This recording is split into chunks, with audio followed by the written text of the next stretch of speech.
Before we actually kick off the UI flow in Power Automate, I wanted to show you the spreadsheet that we're using to control the process. So we're in Teams and we're going to open the write-off spreadsheet. Any row in this spreadsheet with an N in column F will be picked up and processed via our UI flow. So we're expecting to see two invoices that are going to be written off. If we now go into Dynamics 365 and open the General Journals form, this is where the write-off journals will be available to be posted. And as you can see, at the moment we have no write-off journals waiting to be processed. So now I'm going to kick off the RPA by going into Power Automate and running the flow. So once we click on the Run Flow button, we can go back into the Power Automate flow itself and just monitor progress. Now from here on in, my cursor is not going to move because the RPA process is controlling my machine. So first of all, it's going to log into Dynamics 365. And once Dynamics opens, it's going to filter on the customer field here. So it's going to pick up the first customer from our spreadsheet.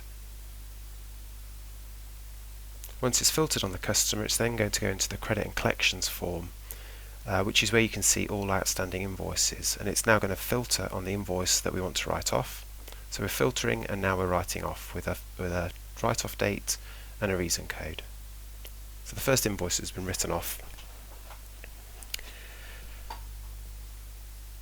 We're now going to process the second invoice. So once again, we're logging back into Dynamics. Now, you wouldn't necessarily have to log out and log in each time you're doing an invoice write-off. It's just the way that I set up the flow for this demonstration. So we're logged in and we're now going to filter on the second customer code. And this process is going to be exactly the same. So we're now going to go into the credit and collections form, filter on that invoice and write that invoice off with a write-off date and reason code. So we've now processed those two invoices and we're just going to log out of Dynamics 365 and close down our browser. So we can check to see whether everything has been processed successfully by going back into the write-off spreadsheet.